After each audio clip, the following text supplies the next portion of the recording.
আজকে happy Valentine's day. So এই দিনটিতে আপনি আপনার ভালোবাসার মানুষদেরকে শুভেচ্ছা জানাতে পারেন এই ধরনের একটি শুভেচ্ছা পোস্টার দিয়ে। সো চলুন কিভাবে এই পোস্টারটি মোবাইল দিয়ে ডিজাইন করতে হয় সেটাই আমি আপনাদেরকে দেখিয়ে দিচ্ছি। কোনো প্রকার এডিটিং নলেজ ছাড়া এই ছবিটাকে ডিজাইন করার জন্য আপনাকে ১ম এ যে কাজটা করতে হবে, এই পিক্সেল ল্যাব অ্যাপটাকে ডাউনলোড করে নিতে হবে। প্লে স্টোরে পেয়ে যাবেন অথবা আমার ডেসক্রিপশন বক্সে লিংক দেওয়া থাকবে সেখান থেকে ডাউনলোড করে নিবেন। ডাউনলোড করে নেওয়ার পর এটাকে ওপেন করে দিবেন। ওপেন করে দিলে দেখবেন যে এরকম ইন্টারফেস শো করতেছে। আপনাকে যে কাজটা করতে হবে, এই লেখাটাকে এই জায়গা থেকে ডিলিট করতে হবে। ডিলিট করার জন্য উপরের দিকে দেখেন ডিলিট বাটন আছে। এই ডিলিট বাটনে ক্লিক করলে কিন্তু এই লেখাটা অটোমেটিক ডিলিট হয়ে যাবে। ওকেতে ক্লিক করে দিবেন। এরপরে আপনাকে যে কাজটা করতে হবে, উপরের দিকে দেখেন একটা 3 ডট আছে। এই 3 ডটে ক্লিক করতে হবে। ক্লিক করার পর এখানে দেখেন ওপেন পিএলপি। আমি একটা পিএলপি ফাইল মানে আমার ডিজাইন করা পিএলপি ফাইল আমার ডেসক্রিপশনে দিয়ে রাখবো। সেটাকে আগে ডাউনলোড করবেন। তারপর এখানে চলে আসবেন। চলে আসার পর এখানে ওপেন পিএলপিতে ক্লিক করবেন। ক্লিক করার পর উপরের দিকে দেখেন যে ডট পিএলপি নামে একটা অপশন আছে। এই ডট পিএলপিতে ক্লিক করে দিবেন। ক্লিক করে দেওয়ার পর আমি যে ফাইলটা দিব সেই ফাইলটা যেখানে ডাউনলোড হয়েছে, যেমন ধরুন এখানে আমার এখানে ডাউনলোড হয়েছে ডাউনলোড ফোল্ডারে।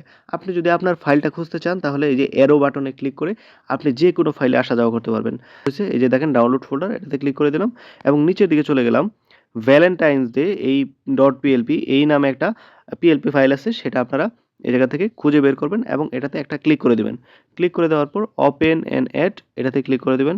এটাতে ক্লিক করে দিলেই আপনার কিন্তু ফাইলটা ওপেন হয়ে যাবে এবং ব্যাক করে দিবেন। ব্যাক করে দিলে দেখেন এইরকম ইন্টারফেস কিন্তু চলে আসছে। এখন আপনার যে কাজটা, এই ছবিটা চেঞ্জ করতে হবে, আপনার ছবি লাগাইতে হবে এবং এই জায়গায় আপনার নামটা বসাইতে হবে। সো এটা করার জন্য উপরের দিকে দেখেন একটা লেয়ার অপশন আছে। এই লেয়ার অপশনে যদি আপনি ক্লিক করেন তাহলে এই মেনু বারটা এদিক থেকে আসবে। আবার ক্লিক করলে এই জায়গা থেকে চলে যাবে। সো আমি এই ছবিটা চেঞ্জ করার জন্য আমি লেয়ার অপশনে ক্লিক করব। লেয়ার অপশনে ক্লিক করে দেখেন এখানে এই যে ছবিটা আছে সেই ছবির পাশে একটা লক বাটন আছে। এই লক বাটনটা এই জায়গা থেকে আনলক করতে হবে আগে। তো এই লক বাটনের উপরে ক্লিক করবেন এবং এটা আনলক হয়ে যাবে। আবার মেনু বারটা এদিকে দিয়ে দিবেন। আপনার ছবিটা এড করার জন্য আপনার একটা ব্যাকগ্রাউন্ড ছাড়া ছবি হইতে হবে এবং এরপরে এই ৩ নাম্বার যে অপশনটা আছে এই অপশনটাতে ক্লিক করে দিবেন। ক্লিক করে দিয়ে এখানে দেখবেন যে ইম্পোর্ট ফাইল নামে একটা অপশন আছে। এই ইম্পোর্ট ফাইল অপশনে ক্লিক করে দিবেন। ক্লিক করে দিয়ে আপনার যে ব্যাকগ্রাউন্ড ছাড়া যে ছবিটা আছে, ধরুন এই ছবিটার উপর ক্লিক করে দিলাম। ক্লিক করে দিয়ে ওকে করে দিলাম। দেখেন এই ছবিটা কিন্তু এই জায়গায় চলে আসছে। এখন এটা দেখেন ছবিটা এই লেখার উপরে চলে আসছে। আমি এটাকে কিভাবে নিচে নিব? এই লেয়ার অপশনে ক্লিক করব।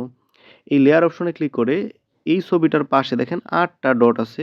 এই ৮ টা ডটে ক্লিক করে চাপ দিয়ে ধরে রেখে এটাকে নিচের দিকে নিয়ে আসলে এটা কিন্তু নিচের দিকে চলে আসবে এবং আমার যে ছবিটা আছে এই জায়গায়, এই ছবিটার উপরে নিয়ে আসবেন। উপরে নিয়ে এসে আমার যে ছবিটা আছে সেই ছবিটার পাশে দেখেন যে একটা ডিলিট বাটন আছে। এই ডিলিট বাটনে ক্লিক করলে এই ছবিটা কিন্তু ডিলিট হয়ে যাবে এবং আপনার ছবিটাই রয়ে যাবে এই জায়গায় এবং আপনার নাম এই জায়গায় বসাইতে হবে। সো এই নামটা চেঞ্জ করার জন্য আবার এই লেয়ার অপশনে ক্লিক করতে হবে। লেয়ার অপশনে ক্লিক করে দেখবেন যে খুঁজে বের করবেন নাম। নামের পাশে দেখবেন যে একটা লক বাটন আছে। এই লক বাটনে আবার ক্লিক করতে হবে। ক্লিক করলে দেখবেন যে এই নামটা সিলেক্ট হচ্ছে। সো এই নামের উপরে ডাবল ক্লিক করবেন। ডাবল ক্লিক করে নামটা লিখে নেবেন। ওকে। এবং নিচে আপনার পদবিটা ঠিক একইভাবে চেঞ্জ করবেন। আর কোনো কিছু চেঞ্জ করতে হবে না। এরপরে আপনাকে এটা সেভ করতে হবে। সেভ করার জন্য উপরের দিকে দেখেন সেভ নামে একটা বাটন আছে। এই সেভ বাটনে ক্লিক করতে হবে। ক্লিক করে save as image, save as image এটাতে ক্লিক করতে হবে। ক্লিক করে এটার কোয়ালিটিটাকে একটু বাড়ানোর জন্য কাস্টম অপশনে ক্লিক করে আল্ট্রা করে দিবেন। আল্ট্রা করে দিবেন এবং এখানে সেভ টু গ্যালারি এই অপশনে ক্লিক করে আপনি এই ছবিটা সেভ করে নিবেন।